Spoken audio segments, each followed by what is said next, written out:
Have you ever poured your life into achieving something, building a career, pursuing a passion, nurturing relationships, only to have a moment where you pause and wonder, what if all of this, every single bit of it, wasn't really the full picture? What if everything you consider solid and real could somehow be, well, transient? That is a question that it really touches the very core of human experience, doesn't it? It echoes through philosophy, through literature, all over the world. Right. And it's precisely the powerful, resonant question right at the heart of a true masterpiece of Korean literature, Man-jung's Guunmong. That's right. The Cloud Dream of the Nine, written way back in the late 17th century during Korea's Joseon dynasty. Yeah. And Guunmong isn't just a story, is it? It's more like a profound philosophical journey, but wrapped in this really captivating narrative. Absolutely. It's a cornerstone of East Asian literature, especially within what scholars call the dream tale genre, which is fascinating in itself. And that dream, that specific structure, is exactly where we're going to dive deep today. Our mission really is to explore this novel's intricate layers, kind of peeling back the narrative framework of the dream itself, digging into the rich blend of philosophical ideas. You see a lot of Buddhism and Confucianism. Oh, definitely. And confronting its timeless exploration of human ambition and, well, the ultimately fleeting nature of worldly pursuits. And we've gathered quite a bit of material for this deep dive literary analyses that really pick apart the structure and themes. Right. Historical context that grounds the novel firmly in its Joseon time and society, and various scholarly discussions that help illuminate its philosophical arguments. It's rich stuff. So our plan is to walk you through Seonjin's incredible journey together, extracting the key insights from all this material. We want to get at why this classic work, penned centuries ago, still holds such powerful relevance for us today. Let's do it. All right, so let's jump straight into the structure then, because the sources are unanimous on this. The absolute genius of Guunmong lies in its central narrative device, the dream. The entire sweeping story unfolds within a dream. Yes, precisely. It's often described as a dream within a dream, and the way it's framed is absolutely essential to the novel's meaning, its whole message. How so? Well, the story begins and it ends with the very same character, a young Buddhist monk named Songjin. In the opening scene, he falls asleep. Then he lives this vast, incredibly detailed life. Decades long, right? Decades, yes. Yeah. And then, at the very end, he awakens. He returns to the exact moment he drifted off on Sacred Lotus Peak. So this framing, it's not just a neat trick, is it? It's doing philosophical work. Yeah. By bookending the entire secular life story with sleep and waking, the novel immediately signals that everything in between, no matter how intense or real it feels to the character living it, it's ultimately contained within the realm of illusion, a transient state. Exactly. And that framing device immediately elevates the narrative beyond, say, just a simple cautionary tale or a moral lesson. The sources really emphasize this point. This isn't just about a monk having an edifying dream that teaches him something. It's presented as a fundamental questioning of reality itself. What is real? And this is where it gets really fascinating, tying into something specific the sources highlight. After Songjin awakens, at the very end, his Buddhist master explicitly references a famous story from Taoist philosophy. Ah, yes. Zhuangzi. The butterfly dream of Zhuangzi, that classic anecdote. One where Zhuangzi dreams he's a butterfly, fluttering about perfectly happy as a butterfly. Right. Then he wakes up and he's utterly unsure. Was he Zhuangzi who had just dreamt he was a butterfly? Or is he now a butterfly dreaming that he's Zhuangzi? Such a profound little story. And the sources point out that invoking this specific story right after Songjin wakes up underscores that Guunmong's dream device is doing something very similar. It moves beyond just being a teaching tool, like learn this lesson from your dream. Yeah. It becomes a metaphysical inquiry, a direct challenge to the assumptions we all make the reader, the listener, about what constitutes real. Right. Just like Zhuangzi's dream kind of blurs the lines between the dreaming self and the waking self, Guunmong's framework forces you to confront that very question. Is the secular life Seonjin lives as this character, Yang Soyu, is it fundamentally real? Or is it, as the structure so strongly implies, ultimately insubstantial, an illusion, merely a cloud dream, as the title suggests? And the sources confirm that this observation The idea that life is nothing more than a dream. This wasn't unique to Guunmong. It was a common, deeply rooted idea in both Buddhist and Taoist teachings across East Asia. That shared philosophical ground is important. It reinforces the novel's argument that the perceived distinction we make between dream and reality, maybe it isn't as solid as absolute as we tend to believe. They're both potentially transient forms of experience, maybe. That seems to be the implication, and this whole philosophical puzzle starts with our protagonist, Xiangjin. When we first meet him, he's in what seems to be a state of, well, spiritual contentment, or at least striving for it. He's a young, promising disciple of this great Buddhist monk on Sacred Lotus Peak. His life is structured around monastic disciplines, study, and presumably the genuine pursuit of enlightenment. But then there's this pivotal moment, a transgression, the sources call it. Yes, Xiangjin falls into temptation. It's described quite specifically. He drinks wine, which is a clear violation of his monastic vows. Oh, yeah, that's serious. And crucially, he flirts with these 8 beautiful fairies who happen to appear before him. 8 fairies, okay. So it's not just the wine, it's a dalliance with worldly beauty. Desire. Exactly. This act, which might seem relatively minor from a purely secular viewpoint, is a significant departure from his chosen spiritual path. It represents a moment where worldly desires, maybe curiosity, maybe a flicker of longing he hadn't acknowledged surface and lead him astray from his focus. And there are consequences. Because of this transgression, these sins, he's condemned. But as the sources note, it's not quite what you might expect, like fiery damnation. It's described as an odd punishment. A very odd punishment indeed, because the punishment is actually his rebirth. He's essentially cast out of the spiritual realm, the Western paradise, and sent directly into the secular world. And he's reborn as young Soyu. As young Soyu, yes. During the Tang dynasty in China, which is often looked back upon, particularly from a Korean perspective, as this kind of golden age of culture, power, and worldly achievement. So this rebirth, it's not just a change of scenery, it's a total immersion into the very world that Xiangjin seemed to glimpse and desire, right, when he was tempted by the fairies and the wine. Precisely. As young Soyu, he is given the opportunity to live out what the text calls a seemingly ideal life. He becomes, and this is a quote often used, a sort of perfect man that is the envy to others. Wow. So the punishment isn't suffering in the usual sense, but fulfillment. It's a fascinating twist, isn't it? The punishment is the fulfillment of those worldly desires he harbored, however fleetingly. Xiangjin, through the persona of young Soyu, gets absolutely everything the secular world values most highly. Extraordinary success, fame, wealth, power, and deep romantic relationships. The novel seems to suggest he almost had to live this life, to experience it fully, in order to truly understand its nature, maybe. That's a very strong reading, and I think it holds up. He has to go through it to get beyond it. And what a life it is. The sources detail Yang Soyu's achievements. He's portrayed as exceptionally talented, incredibly successful. He rises rapidly through the ranks of the civil service. Mastering the imperial examinations. Which were the absolute pinnacle of scholarly achievement, right? Yeah. The main pathway to political power in both Tang China and Joseon Korea. Absolutely. And he's not just a brilliant scholar and official. He also achieves significant military successes. He demonstrates prowess and capability in battle. He really embodies that Confucian ideal of the gentleman, someone capable in both civil and martial arts, serving the state with distinction. The complete package. Pretty much. And the novel doesn't just list these achievements, it really portrays the intense allure of this kind of worldly success, doesn't it? Oh, vividly. It depicts the prestige that comes with high office, the influence of power, the comfort of wealth, the sheer pleasure of having a great reputation. Yang Soyu lives a life that many readers back in Joseon, Korea, steeped in a society that valued scholarly achievement and official position above almost everything else.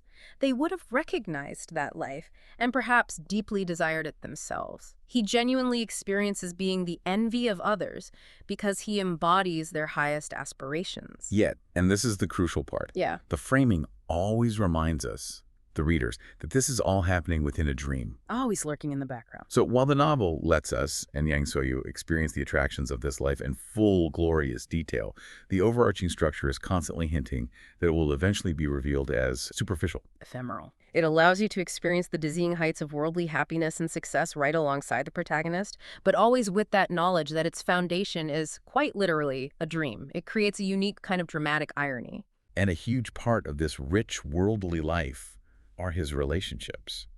Those 8 beautiful fairies from the opening scene, They come back. They do. They reappear in his dream life, reincarnated or manifested as his 8 wives. 8 wives. Okay. And these relationships are central to his experience of earthly happiness. Absolutely. They represent different facets of companionship, love, intimacy, and desire within his grand secular existence. They contribute significantly to the picture of his complete fulfillment in worldly terms. And the sources mention something intriguing here, a possible connection between these 8 celestial women and something called the 8 Articles of Dayhak. What's that about? Right, that's a fascinating piece of scholarly analysis. The Dayhak, or the Great Learning, is one of the foundational texts of Confucianism. It lays out a path for self-cultivation and ordering society. Okay. And the 8 articles or 8 steps mentioned in it are things like investigating things, extending knowledge, making the will sincere, rectifying the mind, cultivating the health, regulating the family, ordering the state, and ultimately bringing peace to the world. So the idea is that the 8 wives might somehow symbolically map onto these Confucian steps or ideals. That's the hypothesis some scholars explore. It suggests perhaps another layer of meaning that even in his personal relationships and family life, which connects to regulating the family, Yang Soyu's journey is meant to explore or encompass the full spectrum of Confucian pursuits and societal ideals. It's a complex idea. Very complex. And the sources also give us even deeper context for these relationships by talking about Korean romance narratives and the societal norms of the Joseon period. Yes, they point out that Korean fiction, particularly romance, was quite heavily influenced by Chinese chwonki stories. These were classical tales that often featured romance, supernatural elements, adventure, Right. and frequently revolved around the trope of the talented gentleman and the beautiful maiden. Sound familiar? Very much like Yang Soyu and his wives, potentially. Indeed. And these stories often depicted conflicts that arose because of societal conventions and norms, especially those rooted in the very powerful Confucian tradition that dominated Joseon society. So things like themes of love, longing. The sources mention a specific term, sangsapying. Yeah, sangsapying, a kind of intense love sickness or longing. Themes like that, alongside the complexities of navigating Confucian expectations about relationships, family duties, and gender roles, were really central to pre-modern Korean romance literature. And these Confucian norms were particularly strict regarding women, especially elite women. Absolutely. The sources highlight that the Joseon government put a lot of emphasis on regulating the lives of yangban, or aristocratic women. There was a strong emphasis on male superiority, lineage, and controlling female conduct within the family structure. And this is interesting. The sources also know that commoner women might have had somewhat different social circumstances. Right, their lives weren't regulated in quite the same way. And crucially, the sources point to the spread of literacy in Hangul, the native Korean alphabet. Hangul, which was more accessible than classical Chinese characters. Much more accessible. And this allowed commoner women, and also commoner men, to actually read novels like Guunmong, which were often written or circulated in Hangul. Wow, that detail about Hangul literacy is so important. It completely changed the picture of who might have been reading this. It does. It tells us Guunmong wasn't just some philosophical text for the male scholarly elite. It had a much broader audience, reaching across different social strata. Exactly. It suggests the novel's themes of love, worldly striving, the search for meaning, the tension between desire and duty really resonated widely. It reached women who, even while living under Confucian restrictions, were gaining access through Hangul literacy to these literary worlds that explored the very issues shaping their lives. It really paints a vibrant picture of the social and literary world the novel came from, giving us a rich backdrop for understanding Yang Soyu's dream life and his complex relationships. It does. It adds layers to how we can read his journey. So, okay, we have this intricate dream narrative, this vividly depicted worldly life packed with ambition and relationships, all set against this specific historical and literary backdrop. Now, let's really dig into the philosophical engine of the novel.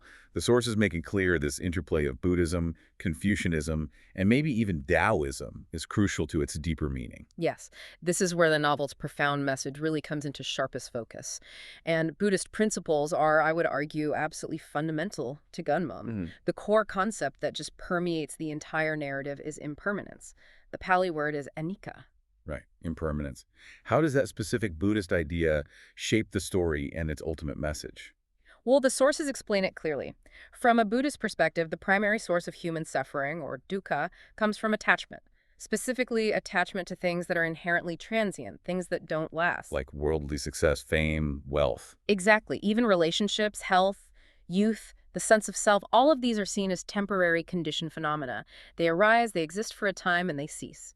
Ah, okay. So if you build your happiness, your identity, your sense of security on things that are, by their very nature, fleeting, their inevitable change or loss is going to cause you suffering. That's the core insight. The Buddhist teaching is that true peace, true equanimity, comes from understanding this fundamental impermanence of absolutely all conditioned things and then gradually releasing our clinging or attachment to them. So recognizing that everything, no matter how solid it seems, no matter how long it lasts, will eventually come to an end.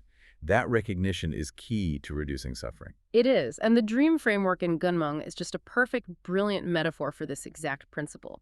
The entire life of Yang Soyu, no matter how grand and seemingly permanent it felt while he was living it, is shown to be utterly temporary. It dissolves completely upon waking. And this fits into the broader Buddhist concept of samsara, doesn't it? That endless cycle of birth, death, and rebirth, which is driven by our karma, our actions, fueled by ignorance and attachment. Precisely.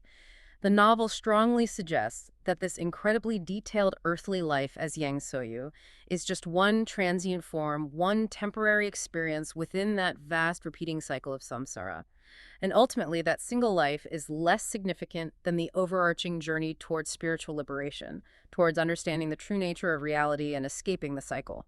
So the novel's critique of worldly pursuits, the idea that chasing fame and fortune is ultimately unsatisfying, it flows directly from this Buddhist emphasis on impermanence and the, well, illusory nature of phenomenal existence. I think that's exactly right. That's the Buddhist core. However, the novel isn't only Buddhist. It's deeply engaged with Confucianism, which, as we know, was the dominant state ideology, the ethical system, the social glue of Joseon Korea. Right. And Yang Soyu's life, at least on the surface, looks like a near-perfect embodiment of Confucian ideals, doesn't it? It really does. He is the model scholar official. He serves the emperor loyally. He achieves great distinction in the civil service. He contributes to ordering the state, all key Confucian goals. And he establishes a large family, has many wives, many sons, fulfilling that crucial Confucian duty to produce heirs and continue the family lineage. Absolutely. And filial piety, that core virtue of respect, deference, and devotion to parents and elders, is just a cornerstone of Confucian ethics and social order. And the sources mention something interesting about the author here. Man-jung himself. Yes, they highlight that the author, Man-jung, was actually posthumously honored specifically for his own filial piety.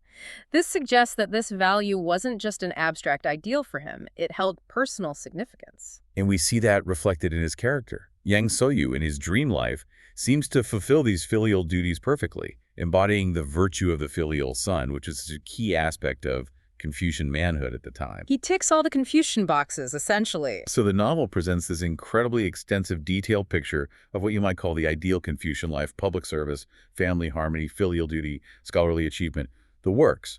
But as you said before, the dream framework complicates this whole picture. Precisely. And this is where the nuance comes in. Guunmong doesn't simply reject Confucianism outright. That would be too simple and probably untenable in Joseon society. Instead, it portrays the Confucian path vividly, showing its genuine allure, its societal importance, its value within the secular world. But by placing this entire, seemingly perfect Confucian life within a dream that ultimately dissolves into nothingness, the novel performs this really powerful act of philosophical critique. It suggests that while these Confucian values are vital for ordering society, for leading a good and ethical life within the secular realm, they are ultimately part of that transient world. They are subordinate to the higher spiritual reality, the ultimate truth, sought in Buddhism. So it highlights an inherent tension, maybe even a conflict, between the demands of worldly striving, which seems central to the Confucian project of ordering the state and family, and the spiritual detachment and deep understanding of impermanence sought in Buddhism. That tension is palpable throughout the novel, I think. And Taoism also seems to weave its way into this philosophical tapestry, particularly around the themes of dreams, reality, and perhaps transcendence. Right. We already talked about the Zhuangzi butterfly story, which the master explicitly references at the end. The source material directly links that life is a dream adage, which resonates through the novel to Taoist thought. It does. And it also suggests more broadly that The whole East Asian dream tale genre, of which Guunmong is a prime example, might have drawn influence from both Indian Buddhist and Chinese Taoist metaphysical ideas about illusion, reality, and the nature of consciousness. So Guunmong becomes this incredibly rich, fascinating exploration of how these three great East Asian traditions, Buddhism, Confucianism, Taoism, interact. They sometimes complement each other, sometimes seem to present conflicting paths for priorities. Yes, you see the path of ordering the world and cultivating the self through Confucian striving, set against the path of transcending the world altogether through a Buddhist or Taoist understanding of illusion and impermanence. And the novel brilliantly allows the protagonist, Songjin Soyu, and thus the reader, to fully experience the Confucian path in all its glory before revealing its ultimately transient nature from that different, perhaps higher philosophical vantage point. It's a masterful structure for exploring these complex ideas. Which brings us, inevitably, to the crucial turning point of the entire novel, the awakening. After decades living this incredibly full, successful, seemingly perfect life as Yang Soyu, it all just stops. Yes. The sources tend to focus more on the result of the awakening rather than pinpointing one specific trigger event within the dream itself. It's more like there comes a moment, perhaps after experiencing all that life had to offer, where Yang Soyu simply realizes What? realizes that this entire elaborate existence he's lived with, all its triumphs, its sorrows, its loves, its losses, its achievements, has been nothing more than a dream, a fleeting vision. That must be a moment of profound disillusionment. Is that the right word? Not necessarily negative, but in the sense of illusions literally dissolving away. That's a good way to put it. Illusions dissolving. And this realization isn't just some intellectual understanding like, oh, I guess that was a dream. It's depicted as an immediate, almost physical shift. He snaps back. He snaps back. He returns instantly to his original identity and his original setting. He is once again Songjin, the young monk, waking up on Sacred Lotus Peak, right back in the monastery, right back where he first fell asleep. Wow. And this return, this awakening, is accompanied by a powerful spiritual realization, right? The contrast must be staggering. Immense. The stark contrast between the dream life, where he wielded immense worldly power, enjoyed sensual pleasures, commanded armies, advised emperors, and the simple, humble reality of waking up as a young monk in robes. That contrast drives home the core message with incredible force. All the worldly stuff just vanishes. Completely. The ephemeral nature of everything he achieved and possessed as Yang Soyu becomes undeniably, viscerally clear. All the civil ranks, the military victories, the accumulated wealth, the immense prestige, and yes, even the deep love and companionship of his 8 wives, all of it vanishes like mist in the morning sun. So the ultimate message of enlightenment here, which seems heavily influenced by Buddhist thought, is precisely that understanding, that grasping onto the transient world, clinging to it, inevitably leads to suffering, while recognizing its illusory nature, its dreamlike quality, is the path to liberation, to peace, to true understanding. That's the core takeaway, yes. The dream wasn't just a punishment for Songjin's initial transgression, his moment of weakness. It was actually a necessary, totally immersive experience for him to truly internalize the profound principles his monastic life was supposed to teach him all along. He had to live the illusion to see through it. And the sources even point to the very end of the text, noting that some translations, unfortunately, omit a specific quote from a major Buddhist scripture, the Diamond Sutra, that's apparently present in the original Korean text. Yes, that's an important detail.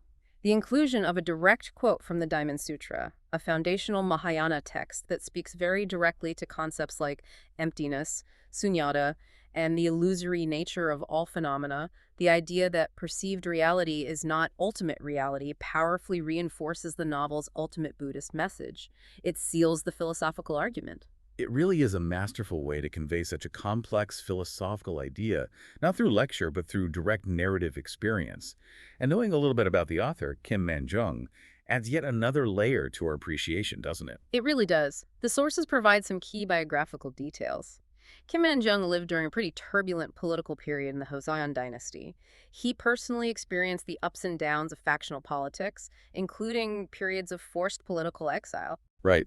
And he wrote Guunmong, along with another famous novel called Sasanam Jungi, The Tale of Lady Sa, during one of these periods in exile. That's correct. And the sources tell us something quite moving. He apparently wrote them specifically to console his aging mother, who was left alone back in the capital during his banishment. Wow. And tragically, he actually died while still in exile. Yeah. So he was never able to return or even attend her funeral. A sad end. But his own life, marked so deeply by the instability of political fortunes, the loss of position, the separation from family, it resonates powerfully with the novel's core themes, doesn't it? Absolutely. His personal experience of exile undoubtedly gave him a profound first-hand understanding of the transience of worldly position, of status, of favor, even of physical presence itself. It mirrors the dramatic rise and, well, the ultimate disappearance of Yang Soyu's glorious life in the dream. And the fact that he was writing, in part, to comfort his mother while he himself was away, unable to perform the traditional duties of a filial son, that just underscores his personal connection to filial piety, that core Confucian value we discussed earlier. Right, the value that Yang Soyu embodies so perfectly in the dream. It adds a personal dimension. It does. And beyond the author's life, Guunmong also offers us this valuable window into the broader intellectual and spiritual landscape of Joseon Dynasty Korea. How so? What does it show us? Well, it vividly portrays a society where Confucianism was clearly the dominant framework for social ethics and political life, the official ideology. But it also shows that Buddhist and Taoist ideas continue to hold significant sway, particularly when it came to questions of personal spirituality, the nature of reality, the meaning of life beyond social duty. It wasn't monolithic? Not at all. There is this complex interplay of traditions. And importantly, as the sources highlight again, late Joseon fictions like Guunmong weren't just confined to the educated elite, the literati class. Because of Hangul literacy again. Exactly. They were widely read by women and common men, indicating a much broader audience than texts written only in classical Chinese. That really is a crucial piece of historical context. It means Guunmong wasn't just some ivory tower academic exercise, it was popular literature. It was actively engaging a diverse readership with these profound philosophical and social questions. Precisely.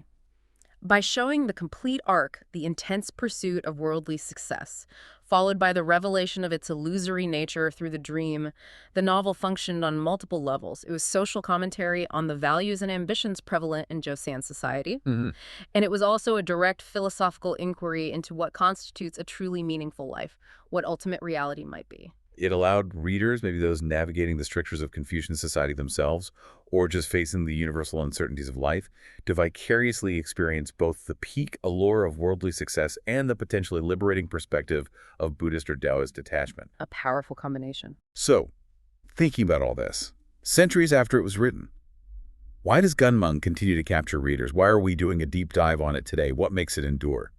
Well, I think it's because it grapples with such fundamental, universal, human questions that remain just as relevant now in our hyper-connected, ambition-driven world as they were back in 17th century Korea. Oh, quite. What is the ultimate meaning of life? What is the true nature of happiness? What are the objects of our desire, our ambition for success, our pursuit of love and connection, our craving for recognition, for pleasure? Are these things solid ground or something else? Right. And the novel doesn't just pose these questions abstractly. It dramatizes the experience of living out one possible, very compelling answer, the life of ultimate worldly fulfillment, only to reveal its conditional, perhaps illusory nature. It also holds a really significant place in the broader context of East Asian literature, doesn't it? The sources position it firmly within that dream tale genre. Yes, they often discuss it in conversation with other major works, like the later massive Chinese novel Dream of the Red Chamber, which also uses a dream or otherworldly framework.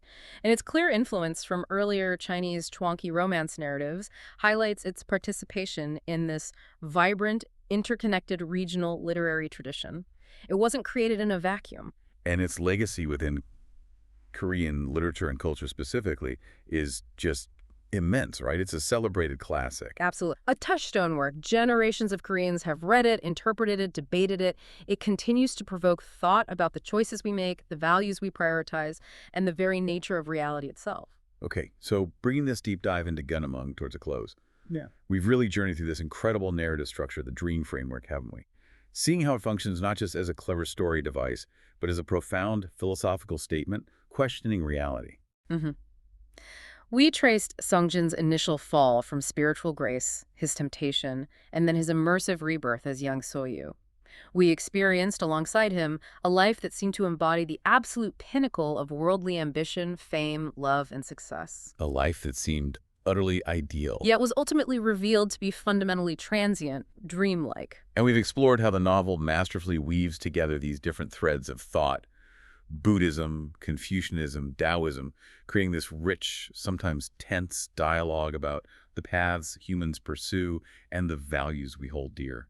What constitutes the good life? And its relevance today, I think, comes down to the challenge it poses to you, the listener. It really pushes you to look closely at your own aspirations, the things you strive for day to day, the definition of success you hold, consciously or unconsciously. It asks what genuinely constitutes fulfillment in a life that, from a certain philosophical perspective, the perspective Guunmong ultimately champions, might itself be seen as fleeting, as impermanent. Exactly. And so it leaves you maybe with a final question to ponder, something to mull over long after our conversation ends.